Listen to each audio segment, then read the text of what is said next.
큰 물고기 뱃속에 하나님이 요나를 꺼내신 후 요나에게 하나님의 말씀이 두 번째로 임했다고 오늘의 본문은 기록하고 있습니다. 하나님의 말씀이 요나에게 임했다는 것은 요나와 하나님 사이에 소통이 다시 이루어진 것입니다. 그러나 이 소통은 요나로부터 시작한 것이 아니라 하나님께서 시작하신 것임을 반드시 알아야 합니다. 인간이 하나님의 뜻을 자기가 원하는 대로 알 수 있는 것이 아닙니다. 오늘날 우리가 언제든지 읽을 수 있는 성경이 우리 손에 있습니다. 그러나 많은 사람들이 자의적으로 성경을 해석하여 이단이 되기도 하고 잘못된 가르침으로 정상적인 교회와 교인들을 공격하고 복음의 문을 막기도 합니다. 하나님의 뜻인 성경이 우리에게 주어졌다고 하나 성령 하나님의 도우심이 없이는 하나님의 뜻을 온전히 이해하고 나눌 수가 없는 것입니다. 그래서 우리는 늘 성령을 사모하며 기도를 멈출 수가 없는 것입니다. 야고보서 2장 19절입니다. 내가 하나님은 한 분이신 줄을 믿느냐 잘하는도다. 귀신들도 믿고 떠느니라. 하나님이 한 분이심을 귀신도 믿고 떤다고 야고보서는 말하고 있습니다. 하나님이 한 분이라는 의미는 이 천지를 창조하시고 이 역사를 이끄시고 통치하시는 분이 하나님 한 분이라는 것입니다. 그리고 귀신들이 이 사실을 믿고 떤다는 것은 그들이 하나님을 대적하고 있지만 그들의 운명은 결국 심판을 받고 그 결과로 영원한 고통 가운데 떨어질 것을 알고 있다는 것입니다. 어떤 분들은 이야기합니다. 하나님이 누구이신지 알면 하나님을 믿을 수밖에 없다고 말입니다. 그러나 그렇지 않습니다. 하나님이 누구이신지 잘 아는 마귀는 하나님의 말씀에 순종하지 않는 정도가 아니라 하나님의 말씀에 대적하고 하나님의 말씀에 순종하는 하나님의 자녀들을 공격하는 존재입니다. 현 시대 역시 하나님이 누구이신지 신학적으로, 교리적으로, 지식적으로 잘 알고 있는 신학자들이 하나님의 말씀에 도전하고 성경의 권위를 떨어뜨리며 성경의 진리를 왜곡하는 경우가 많이 있음을 우리는 잘 알고 있습니다. 아담은 이 세상 가운데 첫 번째 사람이기에 하나님을 절대로 부인할 수 없었고 하나님이 누구이신지 잘 알고 믿었습니다. 아담은 에덴 동산에 있는 모든 것을 누릴 수 있는 사람이었습니다. 하나님께서 아담을 에덴 동산에 살게 하시고 에덴을 경작하고 지키게 하셨으며 선악을 알게 하는 나무의 열매를 제외한 에덴 동산에 있는 각종 나무의 열매를 무엇이든지 먹을 수 있도록 허락하셨습니다. 창세기 2장 15절에서 17절입니다. 여호와 하나님이 그 사람을 이끌어 에덴 동산에 두어 그것을 경작하며 지키게 하시고 여호와 하나님이 그 사람에게 명하여 이르시되 동산 각종 나무의 열매는 내가 임의로 먹되 선악을 알게 하는 나무의 열매는 먹지 말라. 내가 먹는 날에는 반드시 죽으리라 하시니라. 이것은 하나님께서 아담에게 행위의 계약으로서 한 법을 주신 것입니다. 하나님께서는 아담과 그의 모든 후손들로 하여금 변함없이 영구적으로 이 법을 지키길 원하셨습니다. 이 법을 온전히 지키게 될 때, 다시 말하면 선악을 알게 하는 나무의 열매를 먹지 않게 될 때 하나님이 약속하신 생명을 보존하게 되지만 이 법을 지키지 않을 때에는 하나님께서 아담을 죽이시겠다는 것입니다. 그런데 하나님께서는 이 법을 아담이 지킬 수 없는 무능력한 상태로 아담을 방치하신 것이 아닙니다. 창세기 2장 19절입니다. 여호와 하나님이 흙으로 각종 들짐승과 공중의 각종 새를 지으시고 아담이 무엇이라고 부르나 보시려고 그것들을 그에게 이끌어 가시니 아담이 각 생물을 부르는 것이 곧 그 이름이 되었더라. 하나님의 형상으로 지음받은 아담은 에덴 동산을 경작하고 지킬 수 있을 정도의 능력을 가지고 있었을 뿐만 아니라 각종 들짐승과 공중의 각종 새들에게 이름을 지어줄 수 있을 정도로 총명했습니다. 이에 더하여 이 세상의 첫 번째 인간으로 하나님과 소통할 수 있었던 존재였습니다.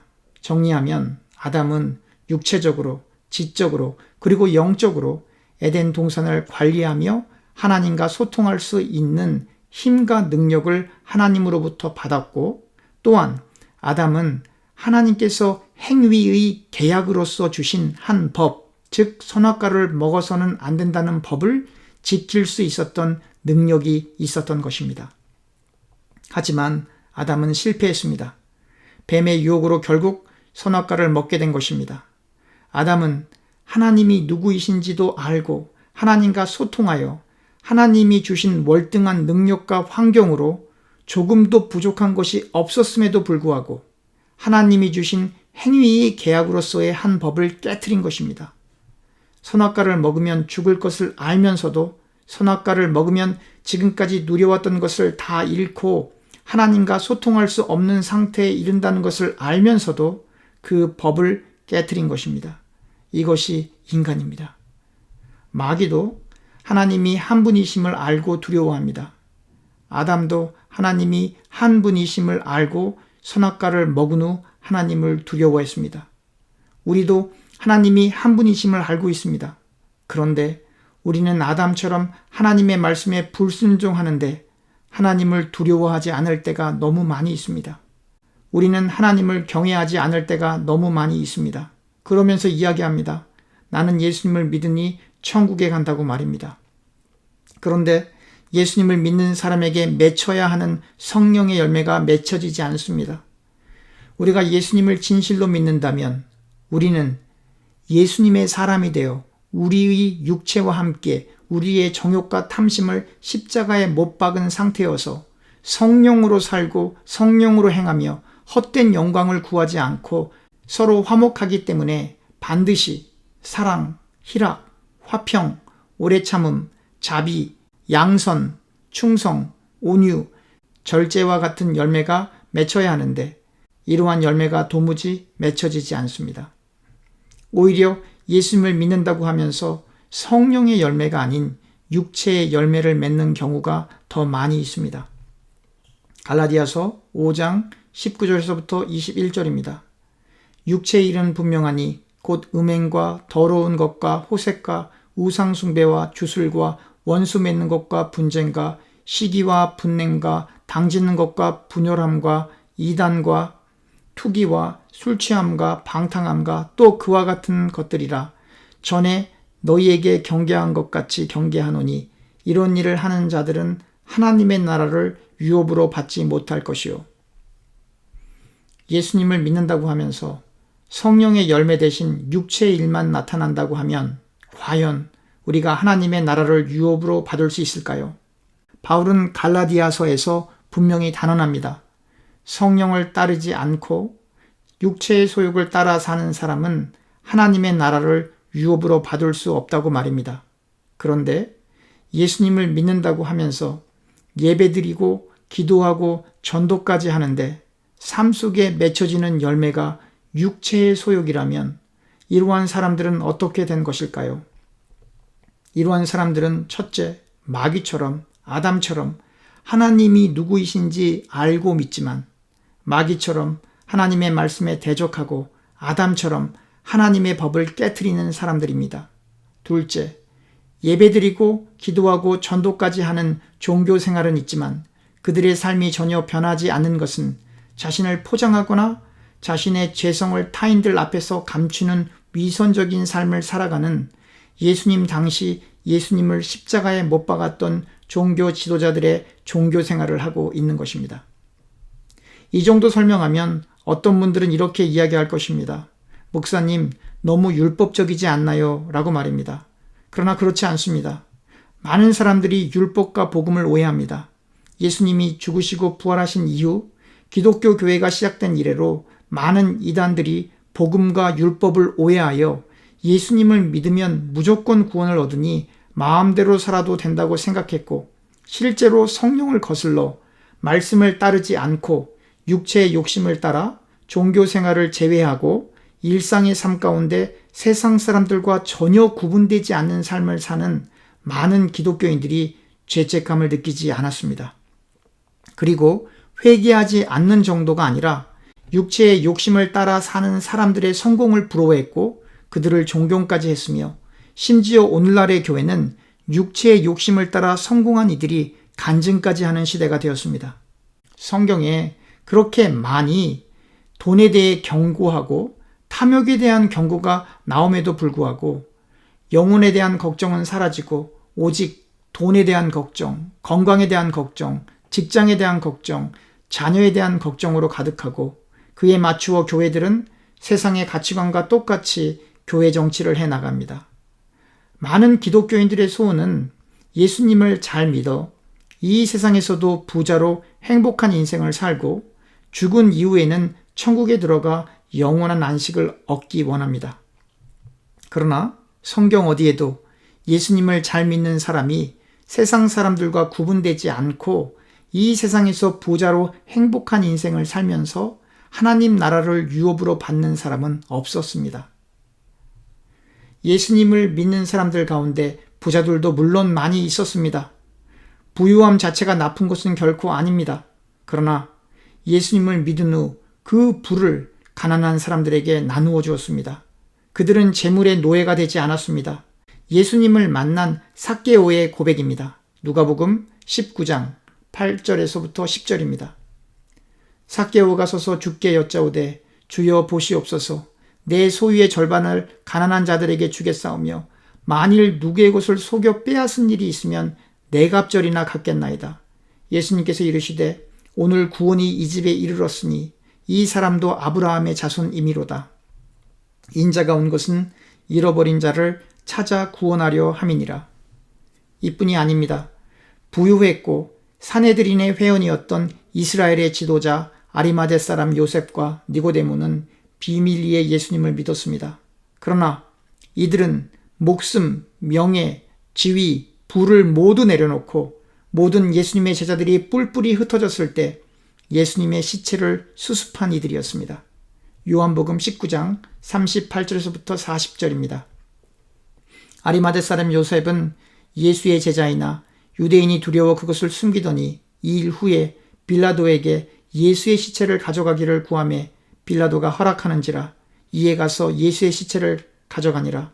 일찍이 예수께 밤에 찾아왔던 니고데모도 모략과 침향과 섞은 것을 100리트라쯤 가지고 온지라. 이에 예수의 시체를 가져다가 유대인의 장례법대로 그 향품과 함께 세마포로 쌌더라. 오늘날 예수님을 믿는 사람들 가운데 각 분야의 석박사도 많이 있습니다. 그러나 예수님을 믿은 후 바울처럼 세상의 모든 지식을 배설물로 여기고 오직 예수님만을 아는 지식을 최고의 가치로 두고 신앙생활을 해야 할 것입니다. 또한 우리는 기억해야 합니다. 예수님을 진실로 믿었던 대부분의 초기 기독교 교인들은 순교했다는 사실을 말입니다. 예수님을 믿으면 자유함을 얻는데 세상 사람들이 보기에는 예수님을 믿는 사람들이 너무 답답해 보입니다. 예수님을 믿는 사람들은 진실로 참 자유를 누리고 있지만 세상 사람들이 예수님을 믿는 사람들이 누리는 자유를 이해할 수 없는 것입니다. 받는 것보다 주는 것을 더욱 좋아하고 사랑할 수 없는 사람들을 사랑하려 최선을 다하고 뻔히 손해보는 것을 알면서 내어주는 삶을 그리고 그렇게 하면서 기뻐하는 사람들을 육체의 소욕을 따라 사는 세상 사람들이 이해할 수 있겠습니까? 많은 사람들이 성경을 읽고 나누면서 세상이 감당할 수 없는 사람이 되자고 외칩니다. 그런데 그들이 외치는 것은 예수님을 잘 믿어 세상 사람들이 감당할 수 없을 정도로 위대해지고 높아지자는 것입니다. 이것은 성경과 정반대의 삶을 이야기하는 것입니다. 성경에서 말하고 있는 세상이 감당할 수 없는 사람은 예수님을 잘 믿어 부자되고 유명해지고 높아지는 것을 의미하는 것이 아니라 순교의 상황에서도 세상이 감당할 수 없을 만큼 대쪽 같은 신앙으로 예수님을 믿어내자는 것입니다. 히브리서 11장 35절에서부터 38절입니다. 여자들은 자기의 죽은 자들을 부활로 받아들이기도 하며 또 어떤 이들은 더 좋은 부활을 얻고자 하여 심한 고문을 받되 구차히 풀려나기를 원하지 아니하였으며 또 어떤 이들은 조롱과 채찍질 뿐 아니라 결박과 옥에 갇히는 시련도 받았으며 돌로 치는 것과 톱으로 켜는 것과 시험과 칼로 죽임을 당하고 양과 염소의 가죽을 입고 유리하여 궁핍과 환난과 학대를 받았으니 이런 사람은 세상이 감당하지 못하느니라. 그들이 광야와 산과 동굴과 토굴에 유리하였느니라. 세상이 감당할 수 없는 사람은 그들의 육신이 세상 사람들에게 짓밟히고 설령 죽는다 할지라도 예수님을 그리스도로 믿고 있기 때문에 예수님을 통하여 천국에서 영생을 누릴 것이라는 부활의 약속과 소망 속에 인간이 본능적으로 무수할 수밖에 없는 죽음조차도 겁내지 않고 한 목숨 바치겠다는 것입니다. 바로 죽음도 무서워하지 않고 예수님을 위해 삶을 살려고 하는 사람들이 세상이 감당할 수 없는 사람들이고 이들은 절대로 육체의 욕심을 따라 생을 살 수 없는 것입니다. 세상이 감당할 수 없었던 자유자 바울은 복음과 율법에 관해 대단히 정확하게 이해했습니다. 그 누구도 행위로 그리고 율법을 지킴으로 구원을 얻을 수 없다는 것을 잘 알았습니다. 오직 예수님의 보혈을 통하여 죄가 덮여 구원을 받는다는 것을 잘 알고 있었습니다. 예수님의 십자가 사건을 통해 구약의 율법이 폐지되었음을 알고 있었습니다. 그런데 바울 서신을 자세히 읽어보십시오. 할례 혹은 음식을 먹는 것에 있어서는 율법을 따르지 않았습니다. 그러나 육체의 정욕을 따라 사는 삶에 대해서는 맹렬하게 비판하고 또한 하나님의 나라를 유업으로 받을 수 없다고 외쳤습니다. 무엇을 이야기합니까? 예수님의 십자가 사건으로 모든 예식적 혹은 의식적 율법의 행위는 분명 폐지되었습니다. 그래서 우리는 구약시대 사람들이 드렸던 번제 혹은 속죄제와 같은 제사 형태의 예배를 드리지 않습니다. 할례를 받는 것이 구원과 관계가 없다는 것을 잘 알고 있습니다. 그러나 바울이 그렇게 성령을 따라 사는 삶을 강조하고 우리 안에 예수님으로 살게 하는 것을 강조했던 것은 예식적 혹은 의식적 율법은 폐지되었으나 도덕적 율법, 다시 말하면 율법의 원리와 정신은 그대로 적용되어야 하기 때문입니다. 예수님께서는 사실 이 도덕적 율법을 더욱 강화시키셨습니다. 마태복음 5장 17절에서부터 20절입니다. 내가 율법이나 선지자를 폐하러 온 줄로 생각하지 말라. 폐하러 온 것이 아니요 완전하게 하려 함이라. 진실로 너에게 이르노니 천지가 없어지기 전에는 율법의 1.1획도 결코 없어지지 아니하고 다 이루리라. 그러므로 누구든지 이 계명 중에 지극히 작은 것 하나라도 버리고 또 그같이 사람을 가르치는 자는 천국에서 지극히 작다 일컬음을 받을 것이요 누구든지 이를 행하며 가르치는 자는 천국에서 크다 일컬음을 받으리라. 내가 너희에게 이르노니 너희 의의가 서기관과 바리새인보다 더 낫지 못하면 결국 천국에 들어가지 못하리라. 그 누구도 율법의 조항을 문자 그대로 다 지킬 수 있는 사람은 없습니다. 예수님 당시 바리새인들은 율법을 지키기 위해 실제로 최선을 다했습니다. 율법은 크게 세 가지로 구성되어 있습니다. 첫째, 예식적 혹은 의식적 율법입니다. 이것은 번제 혹은 속죄제와 같은 제사 형태 및 절차를 의미하는 것입니다. 예수님께서는 이 의식적 율법을 지키지 않으셨기 때문에 바리새인들에게 종종 비난을 받으셨습니다. 의식적 율법은 예수님의 죽으심과 부활로 인해 더 이상 지키지 않지만 그 근본 정신인 거룩하신 하나님을 사랑하고 예배하는 것은 영구적으로 지켜져야 합니다. 둘째, 이스라엘 백성이 날마다의 삶 속에서 지켜야 하는 민법으로서의 율법입니다. 민법으로서의 율법은 이스라엘의 삶의 정황과 우리의 삶의 정황이 다르기 때문에 문자적으로 지키고 있지 않으나 이웃을 사랑하는 그 근본 정신은 지금도 지켜져야 합니다. 셋째, 십계명과 같은 도덕법은 구약시대나 지금이나 동일하게 지켜져야 하는 것입니다. 도덕법을 통해 하나님은 하나님의 속성과 뜻을 계시하셨고 예수님은 이 법을 완전히 지키셨고 우리 역시 하나님께서 거룩하신 것처럼 우리도 거룩해야 하기 때문에 최선을 다해 지켜내야 하는 것입니다. 예수님께서 의식적인 율법의 정신, 민법으로서의 율법의 정신, 그리고 도덕법을 강화하시고 이 법을 지키는 것에 대해 구체적으로 예를 들어 말씀하셨습니다. 출애굽기 20장 13절과 신명기 5장 17절에 살인을 해서는 안 된다고 기록되어 있습니다. 그러나 예수님께서는 이 율법을 더욱 강화시키셔서 마태복음 5장 21절에서부터 26절에 형제에게 화를 내어도 안 된다는 것입니다. 형제에게 욕을 해서도 안 된다는 것입니다. 형제에게 미련한 놈이라고 하며 무시해서는 안 된다는 것입니다. 그러면 지옥불에 들어간다고 하셨습니다. 또한 예물을 제단에 드리려다가 거기서 형제에게 원망을 들을 만한 일이 생각나면 예물을 제단 앞에 두고 먼저 가서 형제와 화목하고 그 후에 와서 예물을 드리라고 말씀하셨습니다. 예물을 제단에 드리는 것도 중요하지만 형제와 화목하는 것이 이처럼 중요하다는 것입니다. 어떤 사람들은 예수님도 화를 내셨으니 화를 내도 괜찮다고 합니다. 그렇지 않습니다. 예수님께서 성전 정화를 하실 때에 화를 내셨던 것과 종교 지도자들을 향해 욕설을 하신 것은 형제에게 화를 내신 것이 아니라 하나님의 말씀을 남용하여 자신의 이익을 챙기는 마귀의 자녀들에게 화를 내신 것이고, 하나님의 자녀들에게 더욱 하나님을 신실히 섬기게끔 하시기 위해 거룩한 분노를 표출하신 것입니다. 우리는 결코 그리스도 안에 있는 형제와 자매에게 화를 낼 수 없습니다. 욕을 할 수 없습니다. 무시해서도 안 됩니다. 우리는 그리스도 안에 있는 모든 지체와 화목해야 합니다. 출애굽기 20장 14절과 신명기 5장 18절에 간음해서는 안 된다고 기록하고 있습니다. 그러나 예수님께서는 이 율법 조항을 강화하셔서 마태복음 5장 27절에서부터 32절에 육체적으로 간음하지 않았어도 음욕을 품고 여자를 보는 자는 이미 마음에 간음을 했다고 말씀하십니다. 이에 더하여 내 오른쪽 눈이 너를 실족하게 하면 차라리 눈을 빼서 온몸이 지옥에 던져지지 않게 하라고 말씀하셨습니다.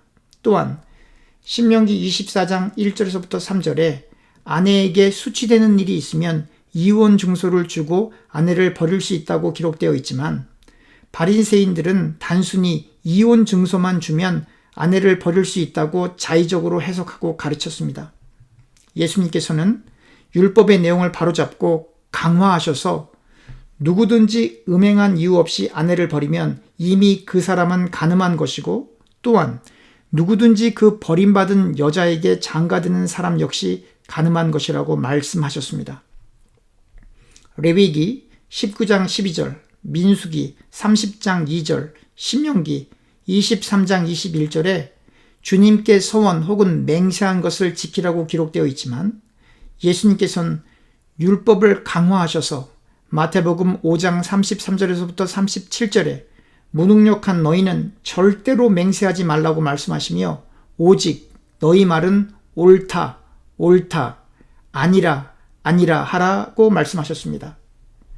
출애굽기 21장 24절, 레위기 24장 20절, 그리고 신명기 19장 21절에 눈은 눈으로, 이는 이로 갚으라고 했지만 예수님은 이 율법을 강화시켜 마태복음 5장 38절부터 42절에 악한 자를 대적하지 말고 누구든지 내 오른편 뺨을 치거든 왼편도 돌려대며 너를 고발하여 속옷을 가지고자 하는 자에게 겉옷까지도 가지게 하며 억지로 오리를 가게 하거든 그 사람과 심리를 동행하고 내게 구하는 자에게 주며 내게 꾸고자 하는 자에게 거절하지 말라고 하셨습니다. 레위기 19장 18절에 원수를 갚지 말며 동포를 원망하지 말며 내 이웃 사랑하기를 내 자신과 같이 사랑하라 나는 여호와이니라 라고 기록되어 있는데 바리새인들은 이 구절을 자의적으로 해석하여 내 이웃을 사랑하고 내 원수를 미워하라고 가르쳤습니다. 이에 예수님께서는 마태복음 5장 43절에서부터 48절에 바리새인들의 잘못된 해석을 바로 잡으시며 율법을 강화시키시면서 말씀하시길 원수를 사랑하며 너희를 박해하는 자를 위해 기도하라고 하셨습니다. 이렇게 해야 너희가 하나님의 아들이 된다고 하시며 하나님이 그 해를 악인과 선인에게 비추시며 비를 의로운 자와 불의한 자에게 내려주신 같이 원수까지 사랑하여 하나님 아버지께서 온전하신 것 같이 너희도 온전하라고 말씀하셨습니다. 누가 이 강화된 예수님께서 말씀하신 율법을 온전히 지킬 수 있겠습니까? 아무도 없습니다. 바울도 못했습니다. 베드로도 못했습니다. 기독교 역사상 온전히 이 예수님의 말씀을 다 지킬 수 있었던 사람은 없었습니다. 그래서 예수님이 십자가에서 죽으시고 부활하심으로 우리가 우리의 행위가 아닌 하나님의 은혜로 구원을 받는 것입니다. 그러나 그렇다고 해서 예수님께서 강화하신 율법이 폐지된 것이 아닙니다. 우리가 진실로 예수님을 믿는다면 우리의 육신을 쳐 이 예수님의 말씀을 실천하기 위해 더욱 기도하고 더욱 말씀을 읽어야 하는 것입니다. 우리의 의를 드러내기 위함이 결코 아닙니다. 우리는 그저 예수님이 말씀하신 것이기에 그 말씀을 지켜나갈 뿐입니다. 요나는 니느웨에 가서 하나님의 말씀을 전하기 싫었지만 하나님의 개입하심으로 이제 니느웨로 가서 말씀을 전하는 것처럼 요나의 순종을 본받아 우리 역시 우리가 하기 싫은 예수님의 말씀을 철저한 자기 부인을 통해 실천하기 위해 최선을 다하는 것을 성화라고 하는 것입니다. 그런데 이 성화는 우리 스스로 할 수 있는 것이 아닙니다. 하나님의 이끄심이 없으면 아무도 못합니다. 로마서 7장 22절에서부터 25절입니다. 내 속사람으로는 하나님의 법을 즐거워하되 내 지체 속에 한 다른 법이 내 마음의 법과 싸워 내 지체 속에 있는 죄의 법으로 나를 사로잡는 것을 보는도다. 오우라 나는 공고한 사람이로다. 이 사망의 몸에서 누가 나를 건져내랴. 우리 주 예수 그리스도로 말미암아 하나님께 감사하리로다. 그런즉 내 자신이 마음으로는 하나님의 법을 육신으로는 죄의 법을 섬기노라. 바울처럼 우리의 육신이 죄의 법을 섬기지만 우리 역시 바울처럼 이것을 예수님의 이름을 의지하여 이겨내야 합니다. 성령을 사모해야 합니다. 성령의 충만함을 사모해야 합니다. 성령의 불이 우리의 죄성을 태워야 합니다. 예수님께서 이 죄의 문제를 해결하시기 위해 십자가에서 피 흘리신 것입니다. 그래서 우리는 죄의 노예 상태에서 벗어나 자유인으로 하나님의 말씀을 의지하고 예수님의 이름에 의존하여 하나님께 직접 기도할 수 있는 하나님의 자녀가 된 것입니다. 하나님과 원수되는 우리의 육신의 생각을 버리고 하나님의 말씀에 순종할 수 있는 저와 교우님들 되시길 간절히 소원합니다. 말씀을 마치려 합니다. 우리가 예수님을 그리스도로 믿었기 때문에 그리고 그리스도의 거룩한 피로 인하여 죄사함을 받고 하나님의 자녀가 되었으므로 우리는 행위의 계약인 율법 아래 있는 것이 아니어서 율법의 정신과 도덕적 율법의 실천 여부에 따라 의롭게 되거나 혹은 정죄받는 것은 아닙니다. 우리는 오직 예수님의 보혈을 통해 이미 의롭게 되어 구원을 받은 것입니다. 그러나 우리가 신앙생활을 함에 있어서 예수님에 의해 강화된 이 율법을 통하여 하나님의 뜻과 우리의 의무가 무엇인지 분명히 알 수 있고 우리의 타락한 죄성과 우리의 연약함을 인식하여 더욱 예수님을 의지하고 하나님께 기도하는 경건의 삶으로 나아갈 수 있는 것입니다. 때론 반복적인 죄악으로 인하여 많은 고통 가운데 있을 수 있겠지만 그럼에도 불구하고 죄에 대항하여 피 흘리기까지 싸우며 자기 자신의 의를 드러내지 않기 위해 성령 충만을 구하며 철저한 자기 부인의 자리로 갈 때 우리 안에 내주하시는 예수 그리스도의 영이신 성령 하나님께서 우리를 선한 길로 인도하실 것입니다. 기도합시다. 하나님, 하나님을 사랑합니다. 그러나 우리는 분명히 어떻게 사는 것이 하나님이 기뻐하시는지를 알면서도 못할 때가 많이 있습니다. 우리를 불쌍히 여겨주시고 우리를 성령으로 충만케 하여 주시옵소서. 그리하여 우리는 철저히 죽고 우리 안에 내주하시는 성령 하나님의 인도를 받을 수 있도록 도와주시옵소서. 예수님의 이름으로 기도합니다. 아멘.